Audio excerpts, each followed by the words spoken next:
अस्सलाम वालेकुम, मैं doctor Zubia. Welcome to my channel. कैसे हैं आप सब लोग? उम्मीद करती हूँ ठीक होंगे।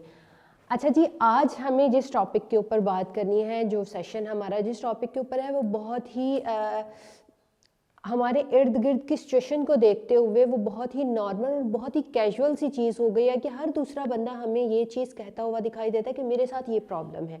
उन प्रॉब्लम में क्या चीज़ हमारे सामने आती है, क्या चीज़ हमें सुनने को सबसे ज़्यादा मिलती है, वो होता है कि जी दिल की धड़कन जो है वो बहुत तेज़ हो गई है, सांस बहुत ज़्यादा फूलता है और दिल धड़कता बहुत तेज़ है, बहुत तेज़ इसकी धड़कन होती है। ख़ास तौर पे उस वक्त पे जब हम चल रहे होते हैं, जब हम सीढ़ियाँ चढ़ रहे होते हैं, या बाज़ लोगों की शिकायत ये होती है कि जब हम लेटने लगते हैं तो हमें ऐसे फील होता है कि जैसे हमारा दिल बंद हो रहा है, दिल की धड़कन तेज़ हो रही है।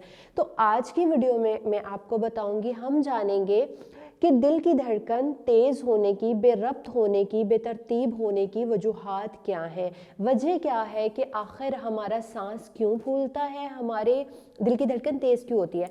अगर आप इन प्रॉब्लम्स को देखना शुरू करें और आप एनालाइज करना शुरू करें तो आपको ये प्रॉब्लम लाजमी नहीं है कि एक एज फैक्टर के बाद, यानी कि 40, 45, 50 साल की उम्र के लोगों की नज़र आए, बल्कि ये ऐसी प्रॉब्लम है जो आपको यंगस्टर हमारे जो हैं, हमारे जो टीनेजर्स हैं, 18 साल, 20 साल, 22 साल, 25 से 30 साल के लोगों में ये प्रॉब्लम बहुत ज़्यादा दिखाई देती है, बहुत ज़्यादा सुनने को मिलते हैं। हमारे पास बहुत से ऐसे पेशेंट आते हैं जो इस प्रॉब्लम के साथ हमारे पास जो है वो प्रेजेंट करते हैं। तो आज हम जानते हैं कि इस प्रॉब्लम के बिहाइंड पे रीज़न क्या है, आखिरकार दिल की धड़कन जो है वो बेरब्त होने की, बेतरतीब होने की, तेज़ होने की वजह क्या है। इसको मैं कैटेगराइज करें अगर, तो मैं आपको सिंपल वर्डिंग में बताऊंगी कि दिल की धड़कन तेज़ होने की या सांस की रफ्तार के बेरब्त होने की, सांस के फूलने की वजह जो है वो उनको 3 कैटेगरी में डिवाइड किया गया है। 3 कैटेगरीज होती है। फर्स्ट ऑफ ऑल कि दिल की धड़कन तेज़ होती है जी उन वजूहात की वजह से जो जिनका दिल से कोई लेना देना ही नहीं है, यानी कि दिल की धड़कन तेज़ होती है आपके मेंटली डिप्रेस्ड रहने की वजह से, मेंटली तौर पे आपकी एंजाइटी की वजह से। आप मेंटली तौर पे डिप्रेस्ड हो, आप कोई चीज़ सोच रहे हो, आप किसी चीज़ से बहुत ज़्यादा परेशान हो, कोई ऐसी खबर जो आपके लिए शॉकिंग है, बहुत ज़्यादा अच्छी, बहुत ज़्यादा बुरी, दोनों सूरतों में आपके दिल की धड़कन तेज़ हो जाती है, दिल आपका रिस्पॉन्स करता है। तो फर्स्ट ऑफ ऑल एंजाइटी एक बहुत बड़ी रीज़न है दिल की धड़कन के बेरब्त होने की, कि जब आपका माइंड किसी चीज़ को एक्सेप्ट नहीं कर रहा होता या आपका माइंड उस चीज़ पे बहुत ज़्यादा सोच रहा होता है तो आपका दिल जो है वो रिस्पॉन्स करता है। रिस्पॉन्स कैसे करता है? दिल की धड़कन तेज़ होना शुरू हो जाती है और आप बाज़-औक़ात आपका सांस फूलना शुरू हो जाता है, आपको स्वेयर प्रॉब्लम होना शुरू हो जाती है। इसका मतलब होता है कि जी आपके मेंटली तौर पे कहीं ना कहीं कोई खलल आ रहा है। सेकंड इसका क्या रीज़न होती है? सेकंड होता है कि आपको कोई फर्दर अदर डिजीज़ है, लाइक आपकी कोई किडनी का प्रॉब्लम है, आपका थायराइड प्रॉब्लम है, आपको अनीमिया का प्रॉब्लम है, आपकी पानी की कमी है, डेफिशिएंसी है, हाइड्रेशन की डेफिशिएंसी है, ये प्रॉब्लम हो सकती हैं। आपको शुगर का प्रॉब्लम है, आपको अदर कोई और प्रॉब्लम ऐसा है जिसकी वजह से आपके दिल पे आपका बीपी जो है, ब्लड प्रेशर जो है हाई होता है या लो होता है, दोनों सूरतों में दिल बहुत ज़्यादा वर्किंग कर रहा होता है। तो इस सूरत में आपके दिल की रफ्तार जो है वो बेरब्त हो जाती है। दिल की रफ्तार की अगर हम बात करें तो हमारा दिल जो है, कुदरत ने हर चीज़ को एक बहुत ही खूबसूरती के साथ जो है वो बनाया है। हमारे जिस्म की कोई भी चीज़ है, आप देख लें, कोई भी हमारा ऑर्गन है, बहुत खूबसूरती के साथ उसे बनाया गया, बहुत ही तरतीब के साथ बना हुआ है। लाइक दिल के 4 खाने होते हैं, तो खून जब हमारे दिल में आता है पहले ऊपर के 2 खानों में आता है, वो कॉन्ट्रैक्ट करते हैं, रिलैक्स करते हैं, फिर नीचे के 2 खानों में आता है। तो वो जिस तरतीब से आता है, दिल की धड़कन उसी ताश के साथ धड़कती है, मतलब वो एक स्पेसिफिक एक उसकी ट्यून होती है धड़कने की।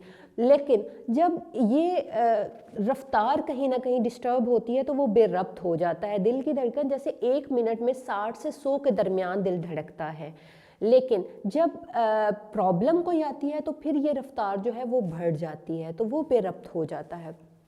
दो तो ये मैंने आपको प्रॉब्लम बता दी है कि एक प्रॉब्लम दिल की रफ्तार के तेज़ होने, सांस के फूलने की क्या होती है, एंजाइटी होती है, आपके मेंटली तौर पे डिस्टर्बेंस होती है। सेकंड क्या होती है कि आपकी बॉडी के कोई किसी अदर ऑर्गन को किसी अदर जगह में प्रॉब्लम है जिसकी वजह से आपका दिल रिस्पॉन्स कर रहा होता है। थर्ड जो रीज़न आती है वो क्या आती है, वो आती है जी हार्ट की रीज़न। उसमें आपके हार्ट की कोई एंजाइना का मसला हो सकता है, हार्ट के दिल के पट्टों का मसला हो सकता है, दिल के वाल्व का मसला हो सकता है। इस तरह का कोई प्रॉब्लम हो सकता है जिसकी वजह से आपके दिल में की धड़कन जो है वो बेरफ्त। आप ये चीज़ आपको जहन नशीन कर लेनी चाहिए कि फर्स्ट साइन सिम्टम जो हमारा हार्ट हमें देता है कि कहीं पे मुझे मसला आ रहा है, वो दिल की धड़कन को, वो अपनी धड़कन को तेज़ करके देता है, वो बेरब्त होके बेतरतीब होके सांस की रफ्तार के फूलने से देता है कि हाँ जी यहाँ पे कोई मसला आ रहा है। अब यहाँ पे सवाल ये पैदा होता है कि ये सारी प्रॉब्लम्स हैं, हमें मालूम कैसे पड़ेगा कि हमारी ये जो दिल की धड़कन तेज़ हो रही है ये किस रीज़न से हो रही है। बाज़ लोगों को क्या होता है कि उनको फॉलिज के अटैक का प्रॉब्लम हो जाता है इसके साथ, अगर इसको एक वक्त के ऊपर इसका इलाज ना किया जाए तो इलाज किया कैसे जाए। उसके लिए एक बहुत ही छोटा सा टेस्ट होता है ईसीजी। जिस टाइम पे आपको फील हो कि आपके दिल की धड़कन बहुत ज़्यादा तेज़ रफ्तार से चल रही है, या आपके पेन फील हो रही है, या आपका हाथ सुन्न हो रहा है, साइड सुन्न हो रही है, या आपको आपके जबड़े में पेन हो रही है, आपकी हाथों में दर्द स्टार्ट हो गई है साथ, या फिर अदर कोई भी रीज़न है आपकी हार्ट से रेलिवेंट, तो ईसीजी आप लाजमी करवाएं। उस 15 से 20, 25, 30 मिनट के दरमियान में आप लाजमी ईसीजी करवाएं। जब आप ईसीजी करवाएंगे तो आपको मालूम पड़ जाएगा कि ये जो आपका प्रॉब्लम हो रहा है ये किस वजह से। ये आपके दिल से रेलिवेंट कोई मसला है, आपकी बॉडी के अदर किसी आर्गन से रेलिवेंट कोई मसला है, या फिर आपके माइंड से रेलिवेंट कोई मसला है। तो तशख़ीस जो है वो बहुत ज़्यादा ज़रूरी है। यहाँ एक बात मैं बहुत बार बार जो कहती हूँ कि कभी भी किसी और की दवाई को देखकर उस दवाई को अपने ऊपर इम्प्लीमेंट मत करें। अपने डॉक्टर के साथ लाजमी तौर पे उसको पहले डिस्कस करें, उससे पूछें, उसको अपनी हिस्ट्री दें।